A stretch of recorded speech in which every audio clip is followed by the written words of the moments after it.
So Mehdi Hasan, of course, did a Jubilee debate with a bunch of MAGA decrepit fascists. And what was really amazing about the debate is just how mask off a lot of these right-wingers were. I honestly think the right is getting dumber. I think they are devolving right in front of our eyes. There was a time when the right, like back in the day, decades ago, where they would have to, there was like a mold, right? And you'd have to fit that mold to be a right-winger. And the idea was, you know, sort of like mean old man who wants to cut taxes and like balance the budget and have a smaller government and cares about like family values, right? Like that was the idea, just like sort of a standard conservative. But as time has gone by, and especially with the rise of Trump and the Trump era, these people have just become like, first of all, totally vibes-based, totally anti-intellectual, and also completely unhinged fascists, where they will say things that are just Nazi shit now, right? And they'll act like, of course, this is just, we believe this.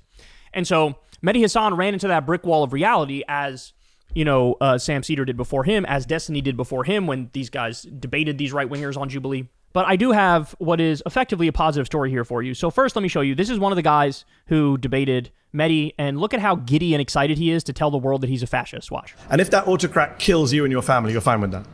Well, I'm not going to be a part of the group that he kills, because that's the whole thing. How do you know? Autocrats tend to kill everyone. Carl Schmitt makes this point very well in his work. It's the friend-enemy distinction, right?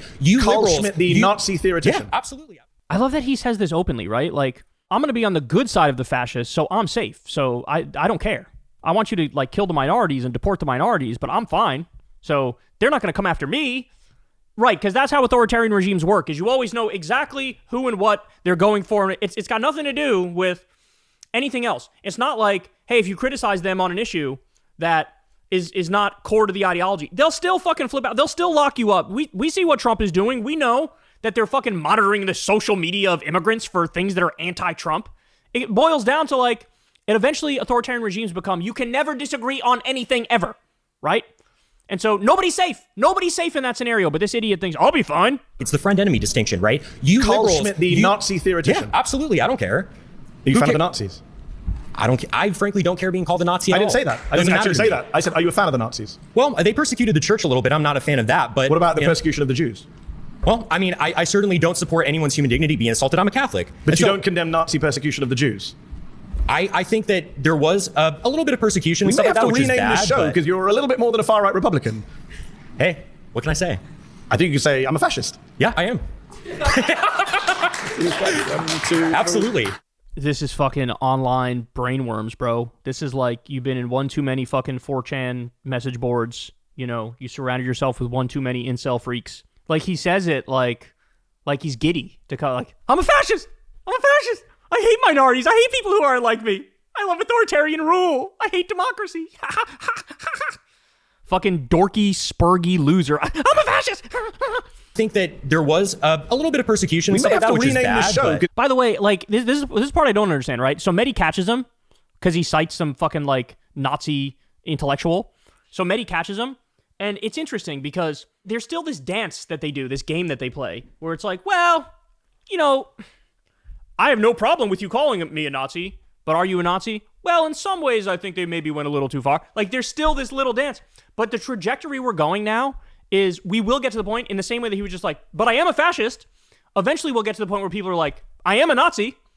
So, like, we went from, it used to be totally socially taboo, not just to be a Nazi, but also to be a fascist. That would be career ender. You're cooked. You're done. Just no-go zone completely. Just culturally unacceptable, right? But now because of Trump and Trumpism and the rise of the far right, now you can see that social taboo has degraded to the point where you still can't say you're a Nazi, but you can say I'm a fascist, right?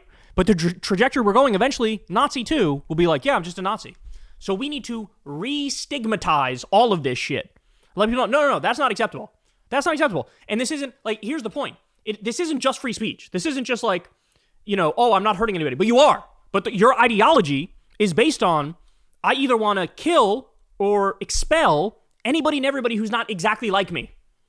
That is a call to violence. And we're witnessing it right now. This is what it looks like in practice, is Trump sending innocent people to CCOT, a concentration camp in El Salvador, sending 30,000 people to Guantanamo Bay illegally, sending people to Alligator Alcatraz who have no criminal record whatsoever, 92% no criminal record whatsoever. This is that ideology in action. It is violent by definition. So you can't then cling to liberal values if there are consequences for your actions, right? You can't say, I'm a fascist, so I don't believe in free speech, but if I get punished for using my free speech, well, now I'm going to say I believe in free speech and protect my free speech. No, fuck you. No, fuck you. That's not how it works. You don't even believe in those liberal values. Piss off. You're a little bit more than a far-right Republican. Hey, what can I say? Look at him. Look at him. He's giddy. He's going to blow a load in his pants because he's telling everybody he's a fascist. You say, I'm a fascist. Yeah, I am. Absolutely. I'm just checking who's clapping just to get my set of where everyone is on this. Because you know that millions of people are going to be watching you on YouTube and checking out who the fascists and the Nazis are. I'm not ashamed of that whatsoever. No, clearly you're not. I'm not ashamed of that whatsoever. Well, oops. He was fired. Fired for my political beliefs. My name is Connor, and I was recently shown in the latest Jubilee episode. As a result, unfortunately, I was subsequently released from my job. I'm raising money as an emergency fund and for other expenses while I look for a new job. To clarify, I was terminated from my position for holding fully legal traditional right-wing, traditional as in traditional to the 1940s in Germany. Traditional right-wing political views. This is cancel culture and political discrimination on full display. I just went on The Rift where I shared my story of what happened. You can watch here. Okay, Connor, do me a favor. Go straight to shut the fuck upsville. Because as I just explained, you don't get to say, I'm an authoritarian, I'm a fascist, I'm a far-right person, these are my values, this is what I believe in. But then, when there are consequences for your actions, go, free speech, free speech, free speech, free speech. No, bitch. That's called a liberal value. You know, liberalism, that society that you despise and you hate and you think shouldn't exist. Now, you want to fall back onto the comforts of liberalism after you get fucking called out and there are consequences for your bullshit beliefs and actions. So, no, can you imagine the entitlement of being like, yeah, I'm a fascist, and then what? You are forced to fucking employ me. What if at the company that you work at, there's fucking black people or Hispanic people or any different kind of sexual minority, whatever the fuck? Like, what you're supposed to work alongside, you should be allowed to work alongside them, even though you want to see them fucking exterminated or kicked out of the country. No, shut the fuck up. Shut the fuck up. Your ideology is violent by its nature, by definition. And so I love this because we need to re-stigmatize these people. Having cultural norms, having societal norms, it's a good thing. Saying, hey, an ideology based purely on hatred is not acceptable, right? There are consequences to that, and we're witnessing those consequences in real time right now with the fucking war on innocent day laborers at fucking Home Depot and 7-Eleven and shit. Stephen Miller is right in line with this guy. He's running the country with our immigration program, and it's a fucking horror show. We need to get back to a place of sanity and reason and humanity and empathy and justice and due process. And people like this are fucking preventing that. And now you need to know, yeah, if anybody is out there thinking, oh, maybe I'm a fascist, maybe I am this. Okay, shut the fuck up about it, because if you come out and you say that, there should be societal fucking consequences for it. There absolutely should be societal consequences for it. Because you guys are trying to rip apart the fabric of society. At the same time, you want the protections of the liberal values of society. So they are weaponizing liberalism against itself. Do you understand what that means? They are weaponizing liberalism against itself. Oh, now I believe in free speech because there are consequences for my actions. Well, 7 seconds ago, you were saying you were a fascist, you were an authoritarian, and you didn't believe in free speech at all. You didn't believe in liberalism at all. So no, we're not playing this game. You cannot, as a society, and this is true, you need to be tolerant, but you cannot be tolerant of intolerance. Because then the intolerance rules us all. And that's where we're at right now. So this fucking derpy loser got what he had coming to him, right? You got what you had coming to you. You want to be in your fucking little, like, edgy online subculture? Go right ahead. Be in your edgy online subculture. The second you cross that shit into the real world, which has impacts on real people and can ruin real lives, well, now we're not interested in it, and now you should lose your fucking job. Now you should. We've let this shit fester for too long. That's the problem. There was a time in 2016, if you told me, yes, a certain percentage of the right-wing base is fascist, I would have been like, nah, I don't think they're fascist. That's a little much. Now in 2025, I'm like, oh shit, a majority of these assholes might be fucking fascists, right? Like, it's gotten that fucking bad. And I think the problem is, from day one, we didn't take the threat seriously. We didn't take the threat seriously. We were too open-minded. We were so open-minded, our brain fell out of our heads. Sure, bro, let them say whatever, bro. It's fine, bro. Oh, shit, now they're calling for the mass extermination of people. Oh, shit, now Israel's actually doing a live stream genocide and people are openly supporting it. Oh, shit. Like, we've degraded as a society when it comes to morality. And so, by the way, unfortunately, this story has a bad ending. As of probably 8 hours ago or so, he's raised $30,000. $30,000 in a crowdfunding campaign after he got fired. So apparently all you have to do is come out as a derpy fucking loser fascist, and a bunch of other derpy fucking loser fascists will throw thousands of dollars at you.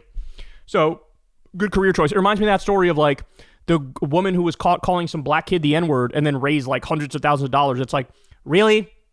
That's what this country is now? We're just going to incentivize people to go yell the N-word at little black boys. We're going to incentivize people to be derpy fucking fascists, getting their shit pushed in on the dumb debate shows like Jubilee, and then they can, raise enough money to buy a car. Really, that's what we're doing here? So, shit, man. I'm just so sick of these people. Just so sick of them. They're so, and the perpetual fucking victim complex, right? Asshole, you have your administration too. You won. You guys are in charge. Fucking Stephen Miller, Donald Trump, the concentration camps, the fucking invading Los Angeles, all that shit. You got it, dog. You won. But you know what? It is time that we bring back standards and we bring back shame. And this is step one in bringing back standards and shame. So now for the next doofy right-wing loser who's thinking about going out in public. Oh, I'm a fascist. I'm a Nazi. Hitler was based.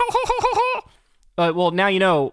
Maybe think twice, unless you want to ruin your fucking life. Hey, y'all, do me a favor and like and subscribe. It helps out big time in the algorithm. Click the bell as well for notifications when videos drop. And watch that video on screen right now. You know you want to.